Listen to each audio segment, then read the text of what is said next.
And we are live. Welcome back to Takes by Fans. We have a great show for you today. As always, be sure to follow me on Twitter at Takes by Fans and be a part of the conversation. And come watch live daily, noon Eastern at twitch.tv/takesbyfans, or go to our official website, takesbyfans.com. We're good here. You know, it does that every so often, but we're here. It's live. It's always up. No worries.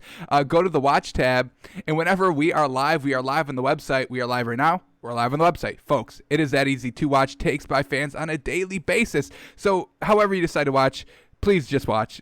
Please. All right, here we go. Today is Thursday, so we guess and react to the Week 9 lines today. Finally talking about Week 9. Just stopped talking about Week 8 yesterday with our film study.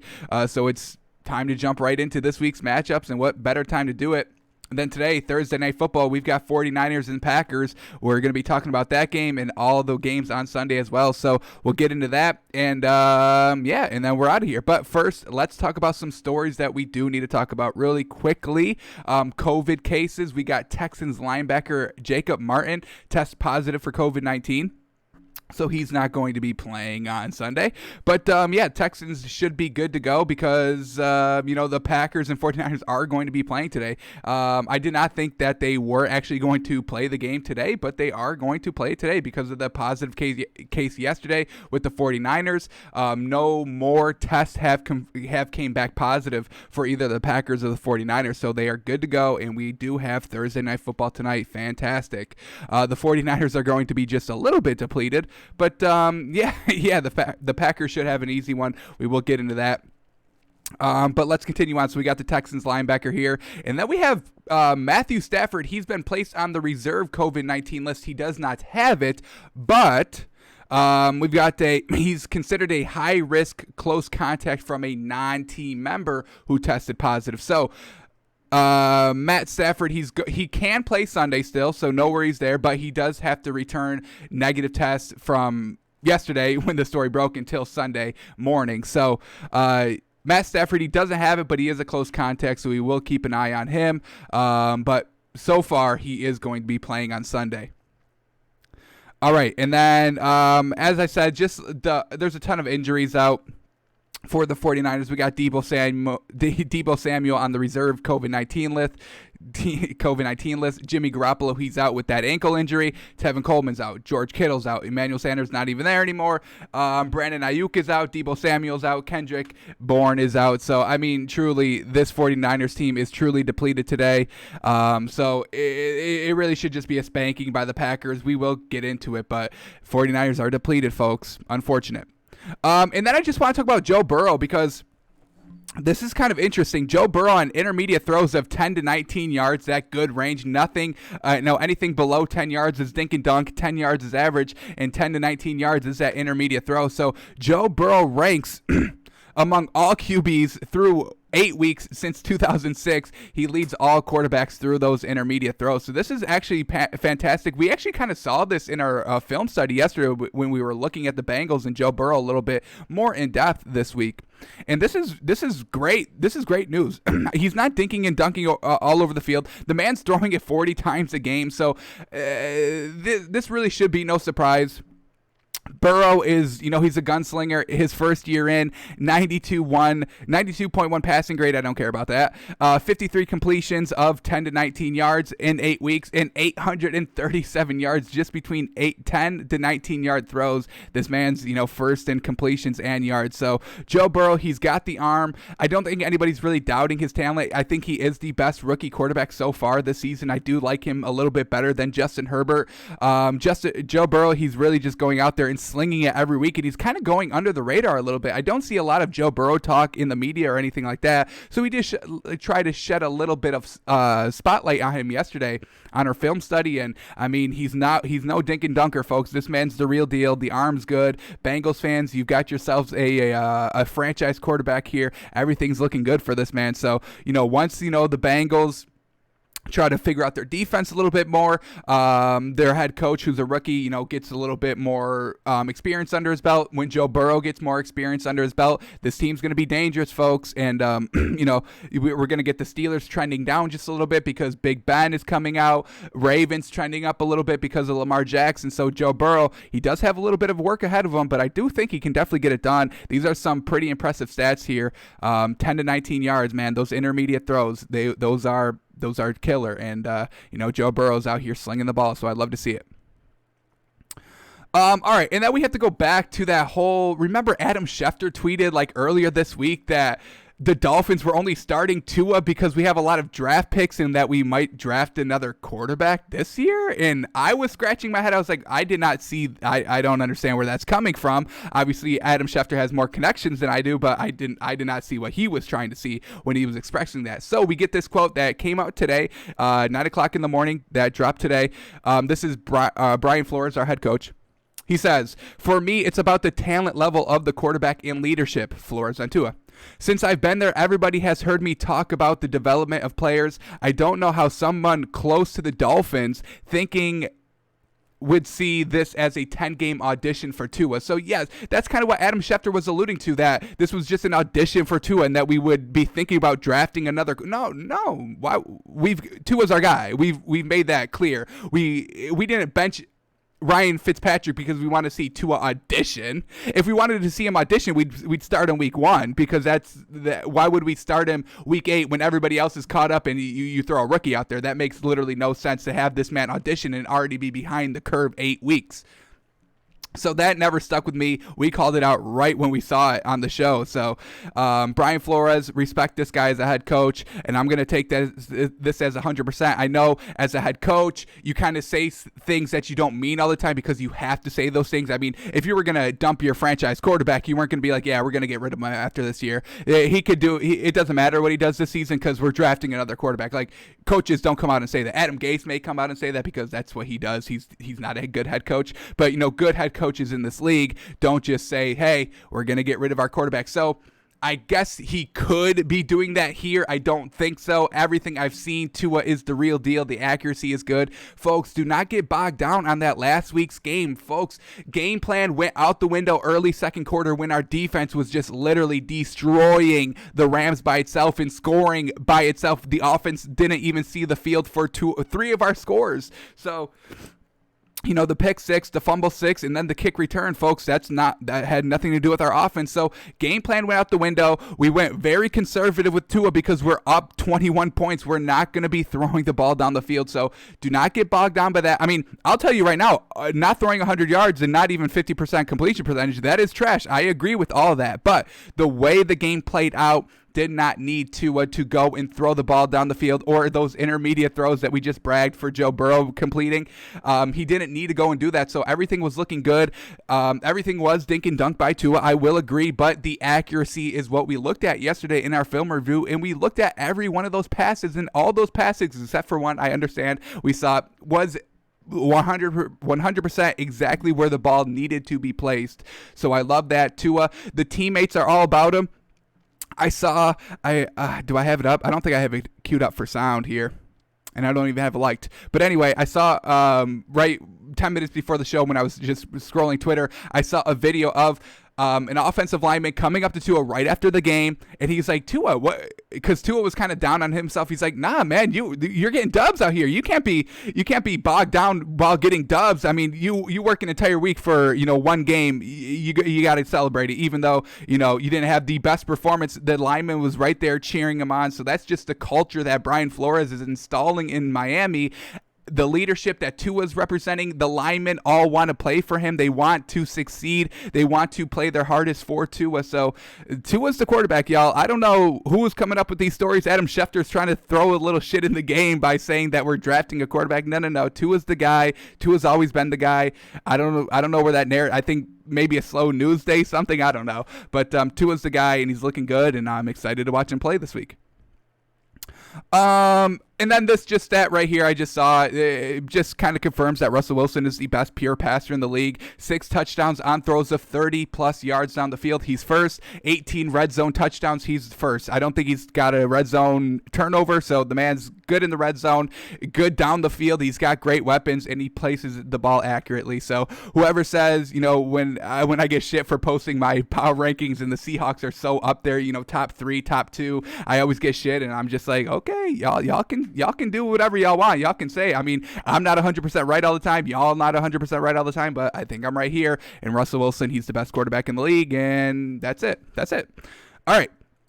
So that's just a couple of news stories that I did kind of just want to highlight quickly here at the start of the show before we get into talking about Week 9 matchups. And here we're going to kick it off here. So we're going to guess the lines of all these games, and then we will look at the lines. Are we on par with Vegas? Are we off? Where do we differ? Who's right? Who's wrong? All that good stuff. So without further ado, let's just kick it off here. We're going to be talking about all these games, and we're predicting the lines as we go through them. So here we go. We'll start on Thursday Night Football. Packers, 49ers. It's going to be played. Fantastic. The 49ers are depleted. Their 49ers are truly depleted. We just talked about it at the top of the show.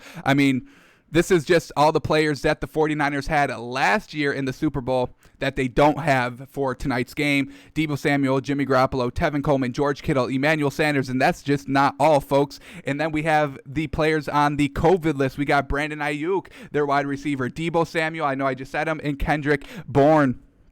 When we look at what the 49ers did last week, Nick Mullins is obviously going to start, so Jimmy Garoppolo's not playing. They're going to have to rock with JaMycal Hasty again because Tevin Coleman's not playing. So JaMycal Hasty last week against the Seahawks, 12 carries for 29 yards. Not great. He did score a touchdown, so I'll give him that. But, 2.4 yards a carry, we can't get behind that. Got to hit that 3 mark. And then the receivers, Brandon Ayuk, he was their number 1 receiver last week. He's not playing, so that's 91 yards. Get that out of here. Kendrick Bourne, he's, again, not playing. He was their second leading receiver last week, 81 yards. Take that out. Jerick McKinnon, he's a running back. So a running back in one of your top receivers, he had 40 yards, but this is a running back, folks. This is not a wide receiver. George Kittle, he's out. Get rid of 39 yards. Trent Taylor, this is what we're working with. This is kind of their top receiver now. This is it. Don't count Jerick McKinnon's 40 yards because he's a running back. Trent Taylor is the new leading receiver here from last week. 3 catches for 32 yards. Folks, they're missing a ton of yards here. JaMycal Hasty is going to have to step it up greatly. And, Trent Taylor, he's going to be the new number 1 receiver for the 49ers tonight. So if you can rock with that, if you think Trent Taylor is going to have a good game, then probably you should pick the 49ers tonight. But, yeah, they're depleted very much offensively. And then the Packers, I'm not going to give them a free pass for what they did last week. What did they game plan for? I don't understand because they let Dalvin Cook literally run all over them. The man put up 4 touchdowns, 3 rushing, and I think he had a receiving one. So Packers, I don't know what they were game planning for. Were you game planning for Kirk Cousins to go and throw 300 yards for 3 touchdowns and no picks? Because he hasn't shown that ever. So I don't understand why they would have game planned for that. They obviously didn't game plan for the run because Dalvin Cook just ran wild all over them. So I'm not giving the Packers a free pass a little bit. We dropped them mightily in our power rankings this week because of their poor performance last week. They were at home. I get it was a division opponent, but I don't understand what the game plan was in that game. I truly don't. So we dropped the Packers from number 2. They were 2 before last week, and then after their showing against the Vikings, I dropped them all the way down to number 7 because truly Aaron Rodgers, he had a decent game, but overall, you let the run game just go and eat all over you. And then Aaron Rodgers struggled a little bit getting the ball to his receivers and completing those first downs. We saw, a perfect first half for the Packers and the Vikings last week. But when we get into the second half of the games, I could bring it up. Here it is. When we get into the second half of this games, we're talking about turnovers on downs. They were just trying to keep up offensively with the Vikings because they could not be stopped. They're going forward on 4th and 10. Can't get it. Once again, another turnover on downs. I think this was fourth and 9, couldn't get it. So they just kind of stalled a little bit on these drives while the Vikings just kept going in for touchdown after touchdown after touchdown. Packers just couldn't keep up. So I'm a little spotty on them offensively. The Packers are a little hit and miss this season. I kind of don't like it because those first couple weeks I was like, all right, Aaron Rodgers, MVP, caliber level of play. Packers kind of returning back to that 13-3 season that they had last season. But now at that loss against the Vikings, leaving a bad taste in my mouth. I think they dropped 2 of their last 3 games for the Packers coming off of a bye. They've lost all the games coming off the bye. That's never good. They're starting to face, the higher level caliber teams, the Bucs, the 49ers. The Vikings are high caliber, but they still won it. The 49ers, they're high caliber, but they're all depleted today, so that definitely benefits the Packers. So Packers, they should have no problem offensively scoring. The 49ers are going to have trouble scoring offensively. So with that being said, I think we got to go the Packers here. I don't think I'm going to buy into the line. We'll see what it actually is, but I think I'm going to predict this one at probably Packers -8. I mean, truly, folks, what are we talking about here when we talk about the 49ers? Their offense is truly just in shambles right now. We have to get all these yards out of here. We got to get the 20 yards out of here, the 91 yards out of here, the 81 yards out of here.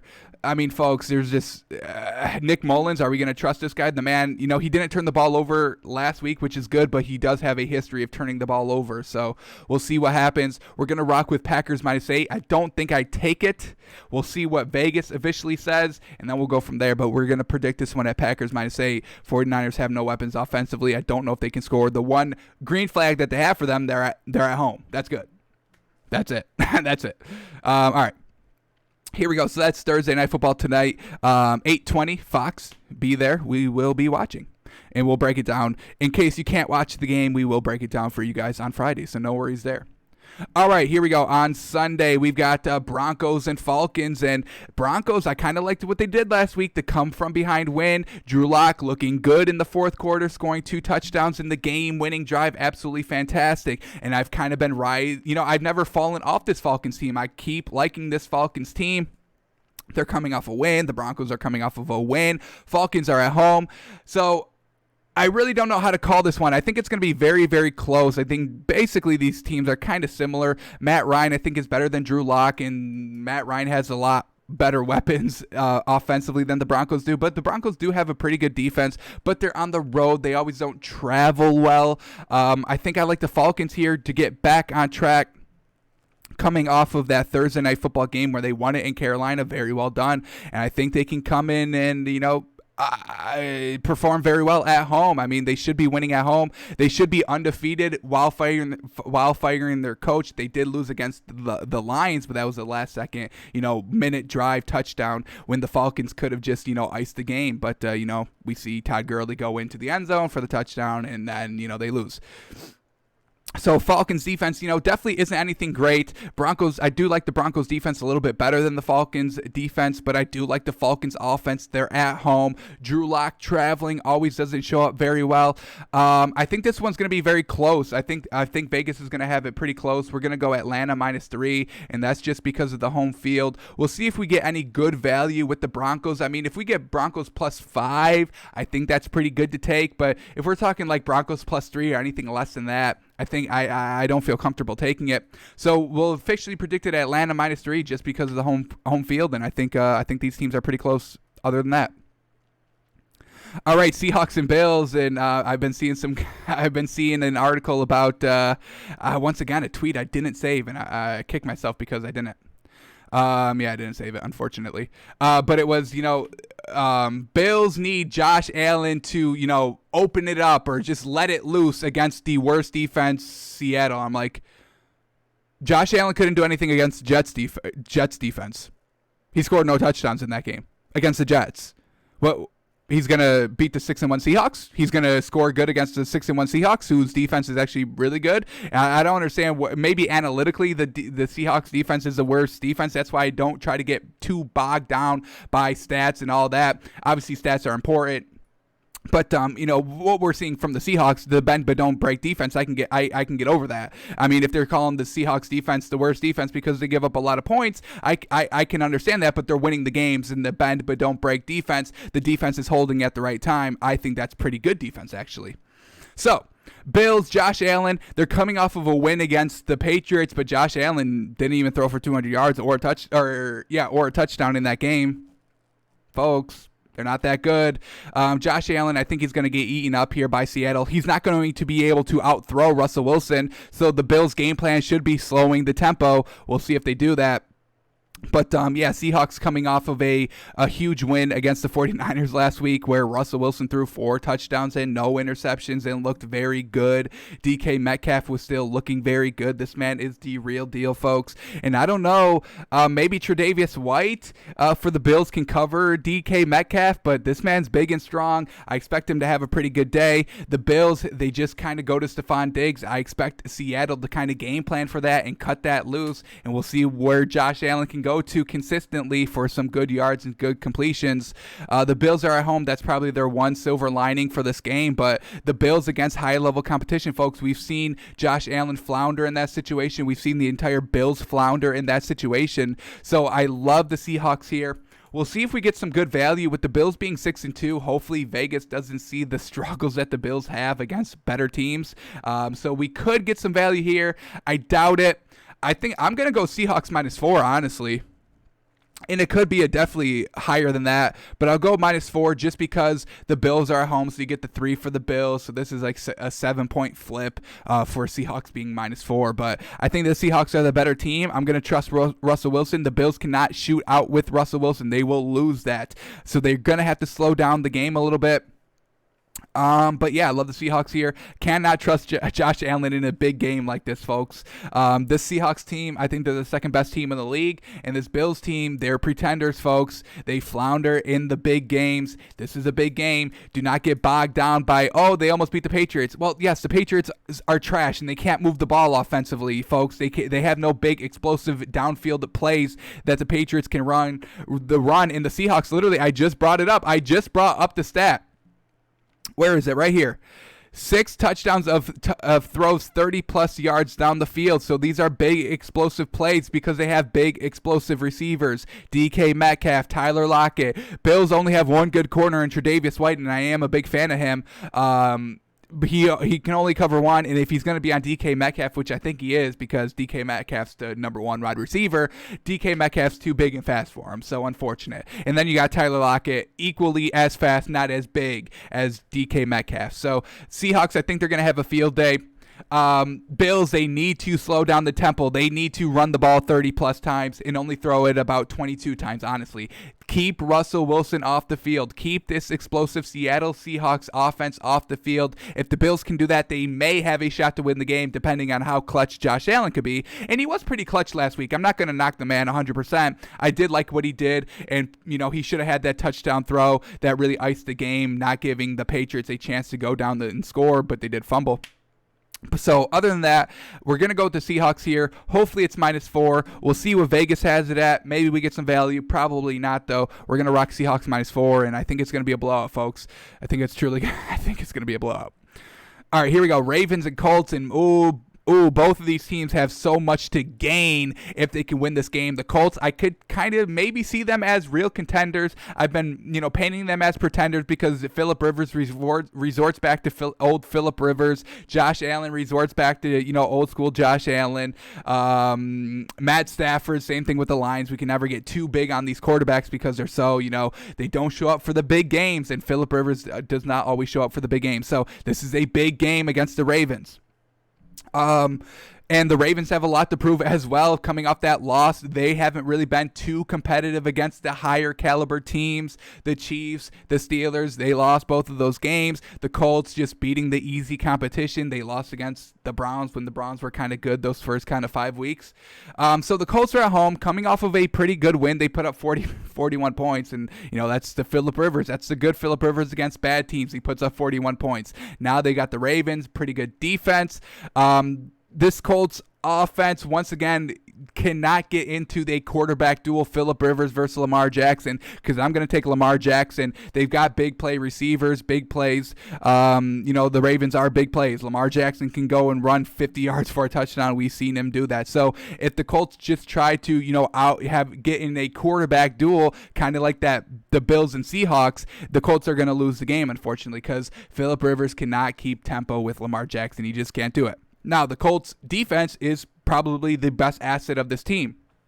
And we see the Ravens, when they faced a good defense with Pittsburgh last week, they kind of struggled. 4 turnovers, but they were still in the game. I mean, they only lost by 4, and they turned the ball over 4 times. So, that gives you a kind of how good and how explosive and how quickly this Ravens offense can fix mistakes and change outcomes of games just like that because they're so explosive. So, the bend but don't break defense of the Steelers won last week against the Ravens. The Ravens have to go on the road. They were at home last week, so that's going to hurt them offensively.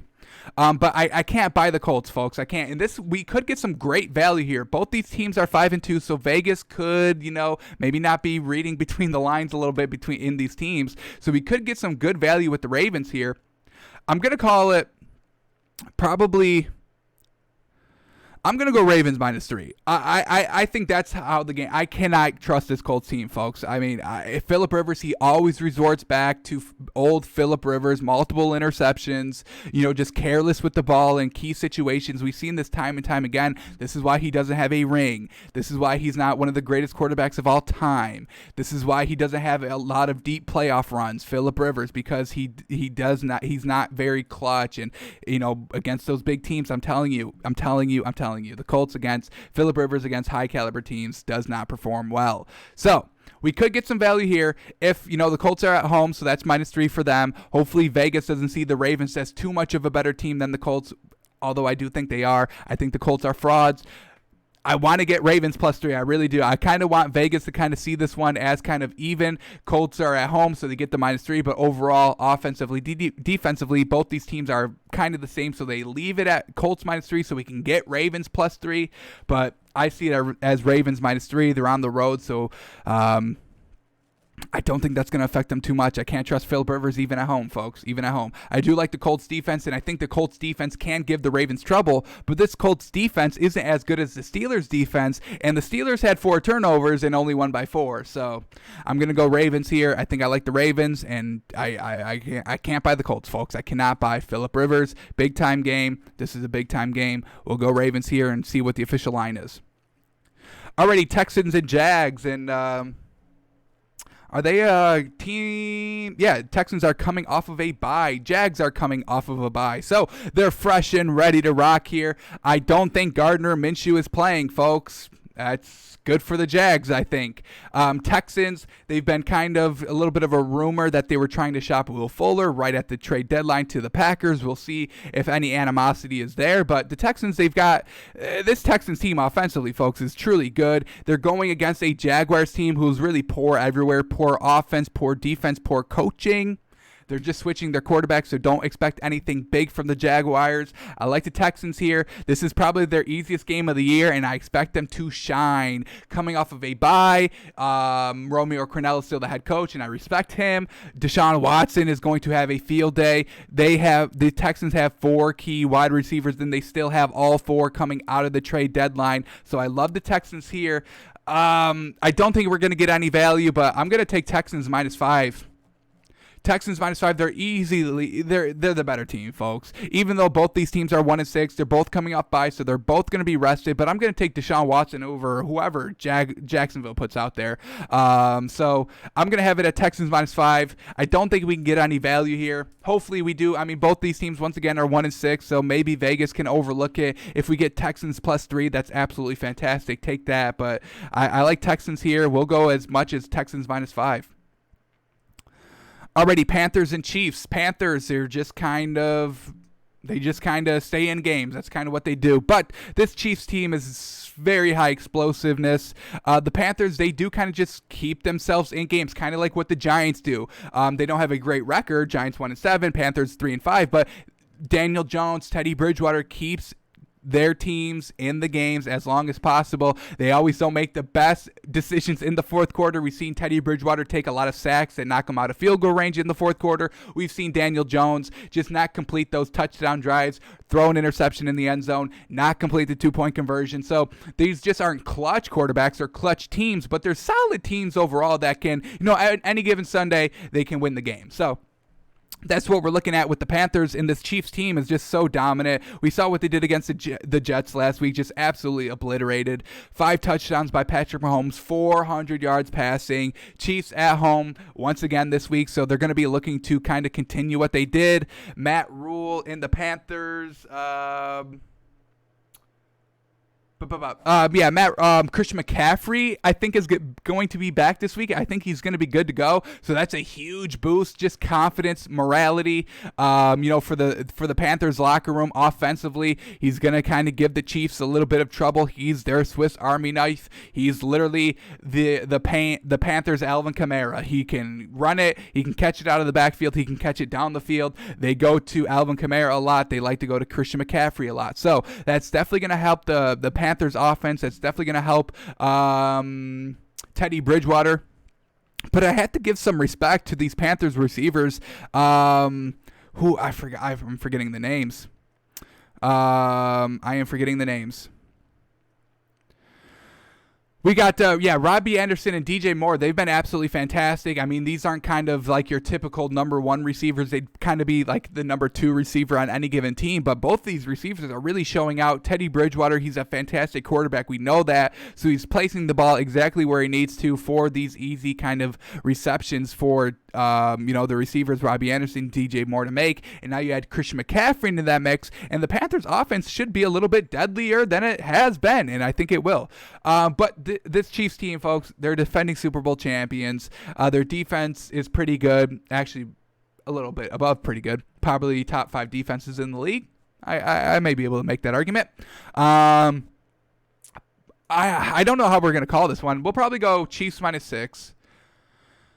That may be high, folks. We'll see what Vegas has it at. But, I mean, Chiefs right under that touchdown, that's good value. Panthers +6, that's also pretty good value as well, of how they've just kind of been able to keep games close. They're coming off a bye, which is very good for them. No, they're not coming off a bye. What am I talking about? They're coming off a Thursday Night Football, so a little bit of extra rest. But other than that, this Panthers team, I don't know. We'll see what the official line is, and then I'll take it. But I think I like the points here in this game. They just keep the games close, folks. We saw what the Giants did last week against the Bucs, or last Sunday against the Bucs. They kept that game pretty close on Monday night, folks. Usually games are close. Giants, Panthers, they keep the games close, folks. They do. All right. So we'll see what the official line is, but we'll guess it at Chiefs -6. All right. Then we go Lions and Vikings. Alrighty, Vikings coming off of a very good win, but Kirk Cousins didn't really throw the ball that much. He threw 14 times, 11 completions, very good, but it was just all Dalvin Cook last week. We saw the Lions, we said it at the top of the show, Matt Stafford could potentially not play, but he doesn't have COVID, so returning 5 negative tests, before Sunday shouldn't be too much of a stretch here. So expect Matt Stafford to play this game. Lions on the road are better than Lions at home for some reason. I don't understand that. Vikings, they haven't really been anything special this year, but that's a huge momentum win to beat division rival Green Bay Packers, to kind of beat them pretty good. I mean, to just kind of score consistently throughout that game for the Vikings was a huge win, and then to get the win on top of that is an even bigger win for them. So they're going to be riding high. I hope Mike Zimmer doesn't resort back to just letting Kirk Cousins throw the ball 40 times. Keep that running game, be a power running team. I mean, you can do that. We just saw you do that against the Green Bay Packers. Dalvin Cook, 3 rushing touchdowns, absolutely fantastic. So I hope the Vikings keep up with that game plan. I think Dalvin Cook is their best player on the Vikings roster, so yes, feed that man. Hopefully they keep on doing that. The Lions, they're just kind of, I would kind of put them a little similar to the Panthers, where they can kind of stay in games, but late, as you know, in the third quarter they really start to lose it. Where the Panthers really don't start to lose it till like late fourth quarter. Lions start losing it like early third quarter. Not great. We do see them kind of come out explosive in the first quarters. We've seen them, score on multiple first drives of the game. We've seen that from the Lions, but they just kind of trail off. They just cannot keep it. They come out good, but slowly as the game progresses, they get worse and worse. So cannot always count on this Lions team. I really can't even buy the Vikings. I think I'm going to stay away from this game unless I get some good value, and I don't really see it anywhere. I see this game as Vikings -3 because I think both these teams are very similar. So we give the Vikings -3 for the home field, but other than that, I don't see any other team being better than their opponent here in this game. So I'm probably going to stay away from it just because both of these teams are just so uncertain, so up and down. So we'll call it Vikings -3 and go from there. If we get some good value, I mean, if I'm getting like Vikings +3 for some reason or Vikings +4, yeah, I'm taking that all day. But I don't see that. I don't see that. So here we go. Continuing on, Bears and Titans, and both these teams coming off of heartbreaking losses. I mean, I thought Nick Foles played his best game last week, folks. His accuracy was good in the fourth quarter, had a chance to win games, brought it to overtime. The offense scored pretty well. They put up, 20-plus points? That's pretty good. I can get behind that. What was the official score? Forgive me. 23. They put up 23 points. I think that's the most points Nick Foles has put up this season. So once again, just very good by the Bears here. Titans coming off a little bit of a heat check loss. They've been kind of just playing very well, and then they faced the Bengals, and it just it all unraveled for a little bit. But I expect the Titans back at home. They were on that kind of road stretch were they on the road stretch? No, they're at home for the Steelers, I think. Yeah, so not a big road stretch for the Titans, so they're back home. Definitely going to need that coming off of a loss. Bears at home and lost last week. Now they have to go on the road again. Not great. So, overall, I do think Nick Foles played his best game. I think the Bears' defense is going to kind of either take away Ryan Tannehill or Derrick Henry. I feel like they can kind of try and take care of Derrick Henry, but Derrick Henry's a power runner and is going to smash the Bears' defense, but the Bears are going to be smashing back defensively, so we'll see who wins that matchup. Man, this is going to be tough to call, but I think I like the Titans here. I'm not going to fully buy into Nick Foles. I can give him that was his best game last week. Last week was Nick Foles' best game. I can give him that, but do I expect him to kind of continually get better and better and better? Not really, because those first kind of 3-4 games that he's played, there wasn't huge growth between week after week. There wasn't a lot of growth. It was still kind of Nick Foles not being accurate, not very good, all right. Then last week we saw some good accuracy, but it came in the fourth quarter a little bit too late for them. That's why they did end up losing, so unfortunate. So I think I'm going to rock with the Titans here at home, trying to get back on track with them. Not sure how to call this one either. I think we call it pretty tight. Probably Titans -3 again, just because this Bears defense is so really good. So really good. Just Nick Foles is not always consistent. So we'll see what Vegas officially has this line at. We're going to rock Titans -3 just because they're the home team. Maybe Titans -4. But we'll see what Vegas has. Either way, I probably stay away from this game because I think, overall, this Titans team as a whole unit, they're not explosive. They're not going to beat you by 20-plus points every game, kind of like how we saw a couple of times that they've done it. But this Titans team they keep games close, but they win it in the fourth quarter because their condition is better and that you've been getting hit in the mouth by Derrick Henry the entire 3 quarters. So in the fourth quarter, that's when the Titans win the game. Fourth quarter is when kind of the Bears try to win the game because they haven't done anything offensively for 3 quarters. So we're going to go Titans here. We'll call it Titans -3 and see what we got from Vegas.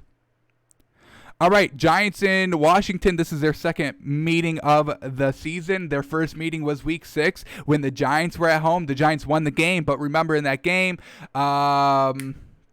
quarterback for Washington, Kyle Allen, he went down, got the touchdown late, and then they went for that 2-point conversion, but was unsuccessful. So the Giants win 20-19. Ron Rivera could have went into overtime, decided not to. So Washington had the opportunity to win the game, but they didn't. So what has changed in the last 2 weeks? We're going from week 6 to week 9 here. So 3 weeks, what really has changed? Well, we've seen the Giants just on Monday night do pretty well against Tom Brady and the Bucs. The defense kept Tom Brady in check, did not let Tom Brady go and throw 4 touchdowns, 5 touchdowns, and put up 40 points, did not allow that. And Man, Daniel Jones.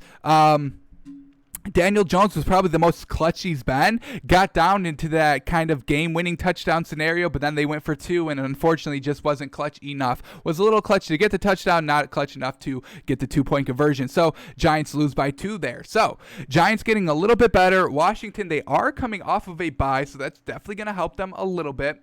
But overall, I still think I like Daniel Jones better than Kyle Allen. I think this Giants defense steps up. I know they're good at home. They're not always good on the road. Washington's pretty decent at home. They're coming off of a bye, so I expect this game to be very, very close. I do think I like the Giants to win this game. I know that Washington really should have won that first matchup. I completely agree. But Giants, they keep themselves in the game, and I think I'm going to rock with Daniel Jones, who's really just getting better and better and better every single week. And I really, really, really love what the offensive coordinator for the Giants are doing, and I always forget this man's name, and it kills me. I gotta just put it on a Post-it note and put it on my laptop here, so I just look at it 24/7 constantly. But yeah, the offensive coordinator, ex-Cowboys head coach. Give me a second. I can't even remember how sad. So, but anyway, I mean, the point remains the same. I can't remember the name. Who cares? But anyway, the offensive coordinator for the Giants is really just playing to Daniel Jones' strength. And the offense, I mean, they're 1-7, so they're just not getting it done. But that's why I want the offensive coordinator for the Giants to really take over the head coaching position, because I really think that, you know, his time in Dallas really was the glue that held it all together. Now that Mike McCarthy comes in and the team falls apart, they're fumbling, they're turning the ball over, and they've won 2 games, so not anything good. So I think I'm going to rock with the Giants here. We're going to go Washington -3 just because they're at home. A lot of close matchups this week, folks. This is the 5th game that we've called just home team -3 just because they're home. Very, very close week this week, folks. So I do think I like the Giants here. All right, then we go to Raiders and Chargers. Just Chargers getting their win last week, huge for them. Oh, no. They lost to the Broncos real late. That's just kind of how the Chargers are. They have some explosive plays, but overall their offense it's just super conservative with Justin Herbert. Let him open it up a little bit. Let him do what Joe Burrow's doing. I mean, folks, Justin Herbert's arm is as good as Joe Burrow in my opinion, but the Chargers, Anthony Lynn, they're not letting him really open it up for an entire four quarters. Yeah, maybe they'll let him open it up a little bit in the second quarter, but back in that late third quarter, they're back to dink and dunk, getting exposed, settling for field goals and not touchdowns. That's why they lost last week. I mean, they scored 2 field goals in the fourth quarter while the Broncos were getting touchdowns. The Chargers were settling for field goals, so not great. Raiders coming off a pretty good defensive win, 16-6 last week against the Browns. The Browns were at home, so the Raiders were on the road. They're on the road again, but they're pretty close in California, so not too much away from Las Vegas. Yeah, I like what Justin Herbert is doing offensively for the Chargers. I just can't buy their offense. They're losing games close. That's kind of the knock on the Chargers. That's kind of been the knock on the Chargers for the past 3 seasons, folks. They're losing the close games. You kind of have to look at coaching and situational game management in those scenarios, because you should not be losing all these close games, folks. You really should not. So that's giving me a little bit of hesitation with the Chargers, and I kind of like this Raiders team. I think overall they're better than the Chargers. I think Derek Carr is pretty comparable, or Justin Herbert's kind of comparable to Derek Carr. Both do have the big arms that they can show off, and they both have receivers that they can get the ball to down the field with their big arms. So I expect this game to be close. I don't know how I want to call this line. I hope we get some value with the Raiders. If we get Raiders like +3 or anything like that, take it, because I think they do keep this game close. And the Raiders are trying to make themselves known, folks. They're kind of like in this kind of middle category. Are they contenders? Are they pretenders? We have to call the Chargers pretenders, unfortunately, because they're not winning the games down the stretch late in the fourth quarter. That's when they lose the game. You cannot be doing that and be contenders. That's pretender stuff. So the Raiders are kind of in this gray area, in my opinion. Just are, weak. Oh, okay. They're a little bit of, last week I'd say, they're contenders, holding Baker Mayfield only 6 points. That's pretty good, because that's what Baker Mayfield is. He's 6 points, unfortunately. So I think I'd call this game like Raiders -2. I'd call the game Raiders -2. We'll see what Vegas says, but I think I like the Raiders better. It's tough because, that's a 5-point swing. Truly 5-point swing. Man, I don't know if I like that 5-point swing. From Chargers -3 because of home field to Raiders -2. I like the Raiders here. We'll see if we get some good value. We'll leave it at Raiders -2 and see what Vegas says. Alrighty, Dolphins and Cardinals. And before I get into this game, I do just want to shout out the Arizona Cardinals social media page, because they put out this tweet, and this is dope as shit. I mean, the caption, prepare to countdown with the rocket. I mean, for folks that don't know what this is Rocket Power, great cartoon on Nickelodeon, in early 2000s. But we got Kyler Murray here, Tua, both number one quarterbacks, both kind of dual threat quarterbacks, and just the graphic is absolutely fantastic. I love it. I don't know who this is by here. I don't know whose signature this is, but shout out whoever created this. This is absolutely amazing, and I love it. So shout out Arizona Cardinals Twitter page. Surely, I will be saving this. I may put this as my background on my phone, even though that Tua is only in half of it. This is looking good, so I love it. I also like this. So if you want the picture, either go to Cardinals Twitter or my Twitter. You can find it. All right, but we digress. So Dolphins and Cardinals, and man, I think I'm gonna be we could get some good value here. I know a lot of people have been shitting on Tua for his stat line. Yes, the stat line was not good, but when you watch the game, and I will say this until the horse is deader, then it's already is dead. Unfortunately, Tua's accuracy is amazing. The Dolphins defense really just took the game plan and threw it out the window. That's how good our defense played, and it did it against the 49ers. So I'm not going to penalize Tua so much. It's his first week. Week 8 was his first week, so everybody else is up to speed. He's only been practice speed, so unfortunate for Tua, but they still got the win. And man, what rookie quarterbacks getting wins? Joe Burrow has 2? Justin Herbert has 2? So what are we talking about? That Tua's right up here. He's 1 for 1 in games. So I think we're going to get some good value here. I hope we do. Both these defenses have really been emerging. The Cardinals defense has been emerging a little bit later, where the Dolphins defense has really been kind of consistent from the jump. But those last 2 games for the Cardinals defensively have been absolutely fantastic. Then they're also coming off of a bye, so that's once again going to help them. Oh, and they're also at home. So I think we can get some great value for the Dolphins here. Tua traveling, I think Vegas is gonna take that as not a good sign. They're gonna be looking at kind of his stat line from last week, what he did at home, and kind of fall out of love with him. But we broke it down on our film study yesterday. We broke it all down. I loved all those completions that he made. It was just a dink and dunk game for Tua because our defense was scoring and we were getting leads, and you're not gonna throw the ball down the field when you're up 3 scores. It's just not gonna happen. So with all that aside, I think we're gonna get some good value. We're gonna call this one Cardinals -4.5 actually. Cardinals -4.5, and I'm gonna take Dolphins +4.5. I'll tell you all right now. I hope it's more. I hope it's like Dolphins +5, but I don't think it's going to be any less than Dolphins +3. I think it's at the lowest it will be is Cardinals -3. But I'll take the points with the Dolphins here because I think our defense. Defensive game plan just stop DeAndre Hopkins. What does the Cardinals do every single week? They throw to DeAndre Hopkins at least 10 times. That's not 10 completions. That's just at least 10 targets, folks. So they just love to go to DeAndre Hopkins. Kyler Murray has kind of been a little iffy even in the wins, kind of like how Tua was kind of iffy in the win with the Dolphins last week. But yeah, we'll see. 2 great emerging quarterbacks, 2 great defenses. We have Devontae Parker. The Cardinals have DeAndre Hopkins. So just really very, very close just in terms of, totality of the teams. I think we're going to get some good value here. We're going to call this one Cardinals -4.5. All right, now we're getting into these good matchups. Cardinals, Dolphins, Steelers, Cowboys. Isn't it going to be good for the Cowboys? Saints, Bucks. All right, so here we go. Steelers and Cowboys. Cowboys defense is absolutely atrocious. Steelers defense is the best defense in the league. Steelers have a good quarterback. Cowboys are working on their 4th quarterback. They're not rocking with Ben DiNucci, I don't think, this week. It's in Dallas. We've seen the Cowboys not perform at home, so that's giving me no red flags there.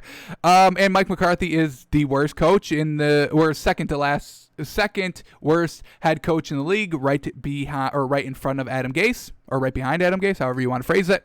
And the Steelers have one of the best head coaches in Mike Tomlin. So everything is pointing to the Steelers, and rightfully so. They're the best team in the NFL, and the Cowboys are the worst team. They're very bad coached. Their defense is just so atrocious. So Big Ben isn't going to have to dink and dunk this game. It's going to be great. We're going to see Big Ben air it out to Juju Smith-Schuster and James Washington, the game that the Steelers have been waiting for, an easy defensive opponent where Big Ben can really just go vintage Super Bowl winning Big Ben, not this new school dink and dunk, I don't want to get hit Big Ben. So I love the Steelers here. We're going to go big on this one too. I'm going to go Steelers -9.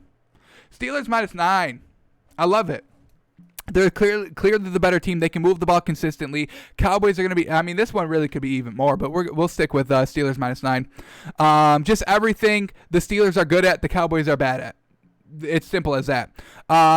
Look for the Steelers to kind of, even though they're 7-0 and, that kind of loss is looming, when you go deep into the season and you're still undefeated, that's kind of, when are we going to lose? Are we ever going to lose? Should we lose? I mean, will it be better if we lose? Maybe we'll get brought down to earth a little bit more if we lose. But, I mean, if we keep winning, we keep scaring opponents before we even play them, and we feel good. I mean, we haven't lost. Oh, y'all losers. We know we're not losers here in Pittsburgh. We don't lose here. So Mike Tomlin is going to have all that taken care of. He knows how to deal with, leading games and, being good in your division and leading the division and playing with leads and playing, 7-0. So Mike Tomlin's going to have all that taken care of because he's a good coach. Mike McCarthy, if Mike McCarthy was 7-0, he'd be like, ooh, I don't know what to do. I guess I can't even say that because I'm sure I don't know. Have they ever been 7-0 in Green Bay? Maybe not. But Mike McCarthy, he's just not a good coach. He can't get the team ready. He's taking massages. He's got a low football IQ. We all know it. So, love the Steelers here, and we're going to go big. Steelers -9. I've got no problem with that. We'll see what we can bet it up to. I mean, I'll go Steelers -25 if I have to. I don't care. Alrighty, 2 more games, and then we look at the official lines. Saints and Bucks, and this is a rematch from Week 1, so really can't take too much away from that game. That was Tom Brady's first game in a new system with a new team.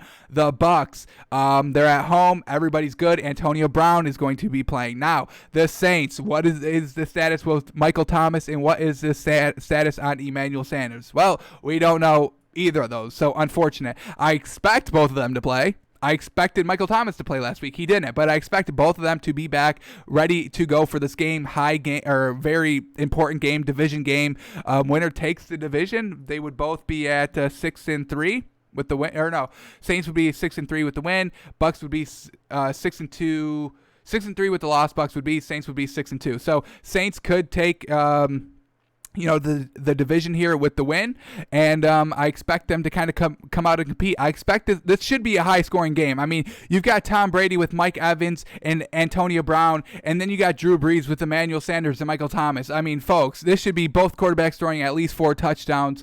This should be like 40-41 final score. I hope it's that, but I mean, I've been saying that since the start of the season, and Drew Brees has not been throwing to Emmanuel Sanders, and Tom Brady has not been throwing deep to Mike Evans. So I don't know what the heck they're going to do in this game.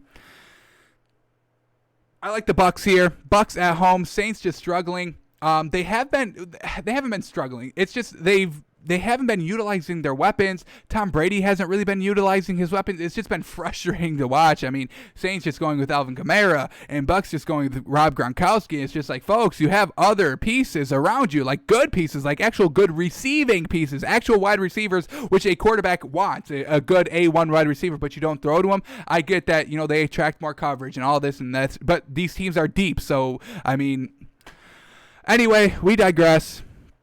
Gonna be a close one. Probably Bucks -3 just for the home field. Saints, Bucks, very close, similar teams. Great quarterbacks, good coaches, great supporting cast offensively, good defenses. Bucks defense a little bit better, but the Saints have the names to be good on defense as well. They just need to be good on defense. So we'll go Bucks -3. We probably stay away from this game, maybe bet the over. But other than that, primetime game, dueling quarterbacks, trying to fight over who's the greatest of all time, I would put Drew Brees at number 1 and Tom Brady close number 2 in the greatest of all time argument. So they're going to be squaring off here. Do not fall in love too much with the week 1 matchup. I mean, Brady, new team, new system, new everything, getting acclimated. We saw him throwing picks in pick sixes those first 3 weeks, but he's taken care of it since then. So this is the new Bucs team since the first time they faced the Saints. They're at home. I think we like the Bucs. We'll see what the official line is, but I expect it to be -3. And then that brings us to Patriots and Jets, and what the heck, something has to give. Struggling Cam Newton or 0-8 Jets. Who is going to get the win here? What do we even call this? What the heck do we even call this? 2 dumpster fires on Monday Night Football. Adam Gase on prime time, so we can clown him a little bit, and everybody can see how much of a clown this man is. The Jets have a better quarterback. I do like Sam Darnold better than Cam Newton. Sorry. Patriots, they're going to be locking up the Jets. I mean, they can't do anything offensively. Bill Belichick, I mean, even though the Patriots have been losing games, I mean, the defense has not been the reason why they've been losing these games, holding teams to, no more than like really 25 points, which is where you want to really kind of be, that 20 to 24 point range. You have to at least put up that amount of points to really have a chance to win in this league. You got to score, over 20 to 24, that range. So the Patriots, they can do that. The Jets proven that they cannot get nowhere near those types of points, putting up 0, 10, and 9 their last 3 weeks. Is that what it is? Just truly trash offensively. Jets are at home. Bill Belichick knows his Jets team. I don't even know what to call this, truthfully, folks. Cam Newton, I expect him to kind of try and get back on track against his Jets defense. Big game, big primetime game for Bill Belichick without Tom Brady. Now Tom Brady's going to be watching Bill Belichick, how it was kind of the other way around on Monday Night Football this week, where Bill Belichick was watching Tom Brady. Now Tom Brady gets to watch Bill Belichick. So we'll see how that one plays out. But I think I like Patriots -2, -3. We'll change it to -3 just because their defense, it really should just shut down the totality of that Jets offense. But yeah, we'll see what we get here. Alrighty, now that all the predictions are in, now we can see what we get here. So we will refresh, look at the lines, and we'll start here on Thursday Night Football. So we're back at the top here. Packers and 49ers. We officially predicted this game at Packers -8, and it's going to be Packers -7. So right in the same ballpark, just a point off. No big deal there. This 49ers offense, I really don't know what they're going to do. But I didn't know what the Vikings offense was going to do last week, and the Packers really just could not stop it. I mean, the Packers should have been game planning to stop Dalvin Cook, and Dalvin Cook ran wild on him. So I can't even trust this Packers kind of game plan going into this game. I think I'm going to rock with the 49ers +7 here, folks. I'm not going to trust Aaron Rodgers -7 on the road. He hasn't really shown he can kind of do that consistently since the bye, so I'm not going to buy into it. Some bad losses from the Packers, and I know it's not all on Aaron Rodgers' fault or on Aaron Rodgers' shoulders. It's not all on him. I get it, but he's the quarterback. He's the leader. He's the one that's throwing the ball 40+ times a game, folks. So it is a lot on him. So even with Nick Mullins, he hasn't really turned the ball over a lot. He just kind of had like a game or two with like a lot of turnovers, which skews the numbers a little bit averagely. So I think I'm going to rock with the 49ers here. I expect them to have a very conservative game plan, just try to get out, just end the game. They just want this game to be over with, honestly. Just let the play clock go. Let the game clock just run and run. We're going to rush the ball. We're not going to air it out. Aaron Rodgers is going to want to air it out. I don't know. I think I'm just going to stay away from this game just because it's too wild for me. Aaron Jones, I think, is back for the Packers, but they're like, we're not going to run him a lot. So that's that for the Packers. And the 49ers, they have no pieces offensively or defensively. But I think I still like the +7 because I can't trust Aaron Rodgers right now. Unfortunate. So I don't know. I just stay away from this game because it's just too wonky for me. Too wonky. Wonkus, if you will. Alrighty, so that was Thursday Night Football. I don't know how to call it. I guess I would take, if I have to take the game, I take 49ers +7. I'm going to take the points for the home team on primetime television. I don't expect Kyle Shanahan to really get embarrassed on primetime TV. All right. Panthers and Chiefs. We officially predicted this game at Chiefs -6. Wow. Ooh, Chiefs -10. Wow, that's a lot higher than I thought. And I think I like the Panthers here. Christian McCaffrey, I think, is going to be playing. There's no official word on that, but he has been practicing. He was practicing, I think, late last week, just trying to get it to go. And I think he's finally ready to go in this game. And yeah, the Chiefs may win this game, but 10.5 points, that's a lot, man. In this Panthers team, they keep themselves in games. Teddy Bridgewater is a good quarterback, folks. He delivers the ball very well. Matt Rule is kind of winning me over a little bit on how well they've kind of been competing in some of these games. They had extra rest. They were on Thursday Night Football last week, so even more time to prepare for the Chiefs. The Chiefs, yeah, they just kind of came off of a high-flying performance, but it was against the Jets, and this Carolina Panthers defense is better than the Jets defense. And, they kind of just feel themselves a little bit too much. So I think I really do like this Panthers +10.5. That's too much. That's too many points, folks. Usually games are close, and I expect this game to be, closer than 10 points. So I think we get some good value here. An early endorsement here. I like it. Try to take this before the value, skews, how whenever you place your bets. I think this is good to get in early here, +10.5. I expect this one just to kind of keep climbing down, maybe to settle around Panthers +9 right before kickoff. I expect this line to come down from the Panthers. I expect people to hammer this Panthers +10.5, and it's going to lose some value here. So I would take this Panthers +10.5 right now. That's a great line, folks. That is truly good. It's too many points. All right. Ravens and Colts. Let's see if we get some good value here in this one. We predicted this one at Ravens -3 and Ravens -2. So we're not getting too much value. If it was Colts +3, I would say maybe take that. But other than that, we're going to rock with the Ravens -2 here. Only have to swallow 2. That's basically the win. So not too much there. This Ravens team, they need to get back on track. This is a huge bounce back game for the Ravens. Even though, they were in that game with the Steelers, they still lost it. It's an L in the record books. It's an L, folks. It's an L. It's an L in the locker room. It's an L everywhere. So even though, the game was close, this Ravens team is still explosive offensively, and my doubts on Phillip Rivers. I don't have to go into that again. So Ravens -2, I think I'm comfortable taking that. Not on that 3 hook, which is perfect. We'll take the 2. And, Phillip Rivers, even at home, still cannot trust it, folks, truly. So I do like the Ravens -2 here. I do like that. Another endorsement early. All right, we're getting some good early endorsements here. Yeah, Panthers +10.5, Ravens -2, all looking good. All right, let's see what we get here. Seahawks and Bills. We officially predicted this game at Seahawks -4, and it's Seahawks -3. So once again, right on the money here. Seahawks -3, and I do like it. Kind of on that 3 hook, that 3-7 hook will always get you. The Bills, I just cannot trust Josh Allen against the good teams. I mean, folks, I say that literally every show because every single week I see Josh Allen making critical mistakes, not looking, buttoned up, and, he can't win the big games. He couldn't beat the Chiefs. He couldn't beat the Titans. What are we doing here, folks? Are we just beating bottom of the barrel teams? Are we just beating, Jets and early Dolphins and all those teams, Washington and Giants? Like, I don't care, folks. I do not care about those teams. I don't. So I think we like the Seahawks here. The 3 is a little bit iffy because I do think the Seahawks win it, but I think the Bills can keep it close because they're at home. Seahawks traveling.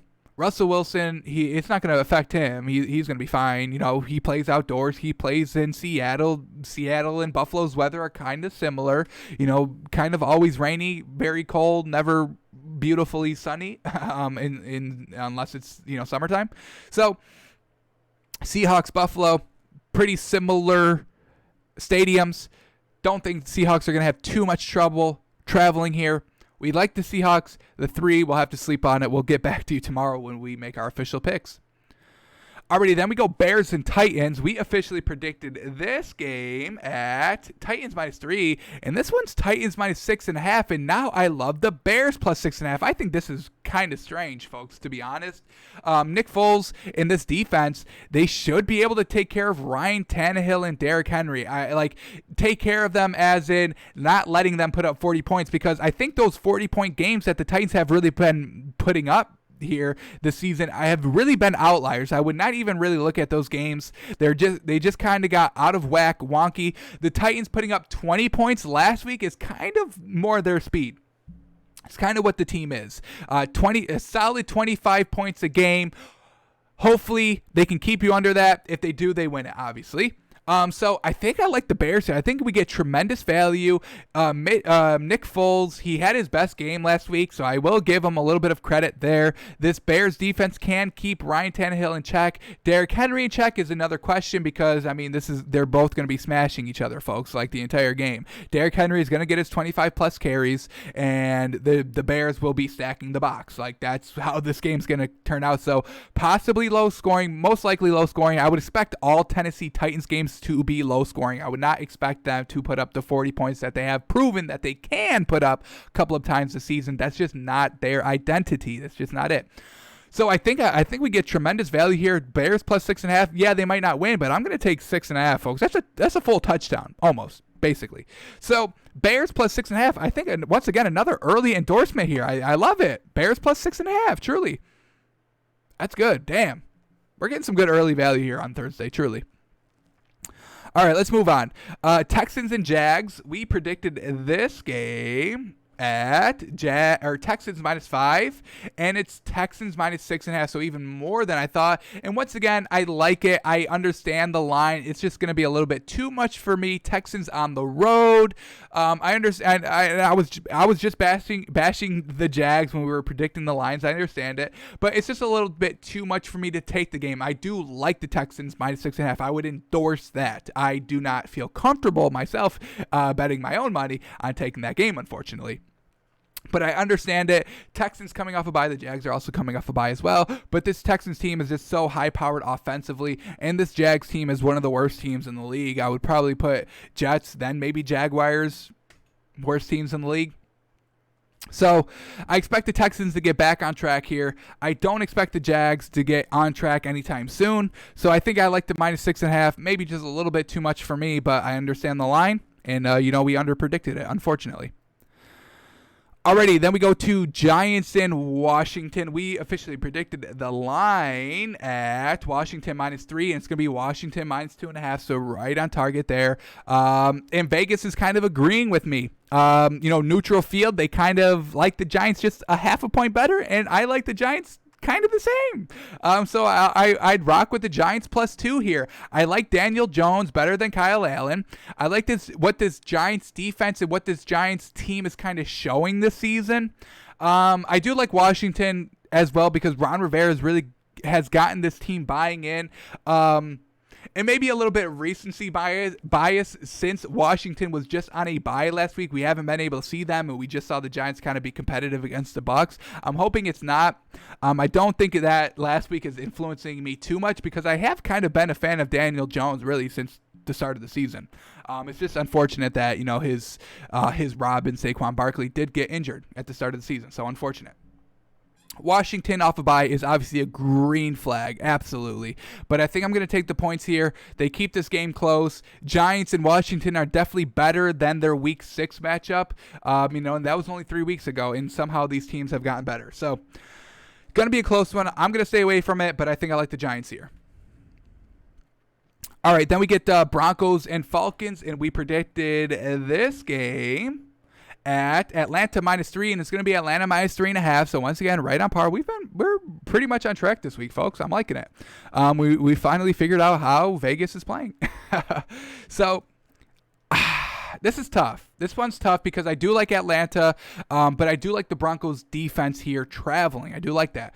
Gonna stay away from this game. 3.5 is a little bit too much for me, and I don't trust the Broncos with 3.5 points, unfortunately. I expect this Falcons team to kind of continue where they left off last week, looking good offensively. They're doing good without Dan Quinn, and that's a great sign that maybe he was just kind of the funk. There was just some kind of curse, some hex, some funk on Dan Quinn for blowing leads, and now that he's out the door, these kind of players can kind of breathe a sigh of relief, can kind of play freely, and that's kind of what we're seeing in this Falcons offense is high-powered, folks. I know I have to remind y'all every week because of their record, but this Falcons offense is high-powered. We love them.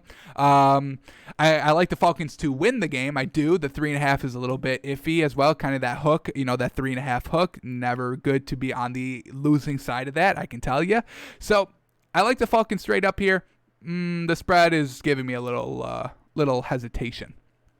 All right, couple more games here, and then we're out of here. Don't worry, folks. We are almost done. Alrighty. Raiders and Chargers. We predicted this line at Raiders -2, and it's going to be Raiders +1. Interesting. Okay, I can get behind it. Kind of a pick 'em, and I think I like the Raiders here. The Chargers, I do like Justin Herbert. Don't get me wrong, but I think they're ultra conservative with them, unfortunately, and that's why they're losing these games. It seems like the Chargers are playing just to kind of be in a game, not playing to win the game, not playing to lose the game. They just want to be in the game in the fourth quarter, and then they're like, all right, I don't know what to do now because we're in the game. Now how do we close out? We don't know how to close out? Shoot. All right, 2-5, I guess, is going to be our record. I think I like the Raiders here. I don't think this is going to be too much of an upset. Vegas is saying that they like the Raiders kind of in a neutral field straight up. I agree. And I like John Gruden to kind of, keep on what he's doing, beating, kind of the bottom of the barrel teams, Cleveland, Chargers kind of right on top of the bottom of the barrel, if you can visualize that conundrum. But I do like the Raiders here. Yeah. Do like the Raiders. I like Derek Carr, and I like the high explosiveness of the Raiders that they kind of proven that they can be. Their offense kind of struggled last week, but they were on the road and they still won the game. They still won by 10. That's pretty good, so not going to penalize them too much for winning a game. And the Chargers, blew that game. They were up in the first quarter. They were up in the first half. They had the game, and then the third quarter came, and the fourth quarter they had to settle for field goals, and they lose by 1, unfortunately. So not clutch. They can't close out games. I'll take the Raiders here. Alrighty, Steelers and Cowboys. Let's see how accurately we were. We said Steelers -9, and it's going to be way more than that. Steelers -13.5, and I like it. I do like it. The Steelers defense is not going to allow the Cowboys to do anything offensively. Whichever quarterback they decide to throw out there is going to be thrown to the wolves. He's going to get sacked. He's going to get picked. He's going to get hit. He's going to get knocked down. He's going to be uncomfortable all game. And I do not expect whoever the Cowboys play at quarterback to throw the ball more than 7 yards down the field. They can't do it. So They weren't doing it with Andy Dalton. Ben DiNucci can't do it, and whoever this new guy they're going to throw out here, he's not going to be able to do it either. This Cowboys defense is also very trash. I expect Big Ben to have himself kind of a fun game. I can go out here and throw the ball 50 times, throw the ball 30 yards down the field on every single play if I want to, and I expect the Steelers to kind of cruise here. Kind of a celebration game for the offense coming off of 7-0, coming off of wins against Tennessee and Baltimore. They get a little bit of a break here with this kind of trash Cowboys team. I expect them to kind of have fun this game. Expect the offense to kind of just be explosive and be outrageous and just be fun. They just want to be fun. They don't want to be battling. This is a week that they know they won't be battling. Mike Tomlin is not going to take that kind of celebration and kind of, usually when teams kind of overlook or celebrate during a game or against a team, they kind of lose focus and, ultimately lose that game. Mike Tomlin will have the locker room cleaned up, be like, hey, y'all can go out and have fun this game and we can be explosive and aggressive offensively, but we have to win the game. And everybody knows that. Mike Tomlin knows everybody knows that. So even, the Steelers can go and win by 21. Because I think Big Ben is really just going to be airing it out. Mike Tomlin, he's going to be like, hey, this Cowboys defense is truly trash. Truly. Folks, the Eagles turned it over 4 times, and the Cowboys only still got 9 points. Folks.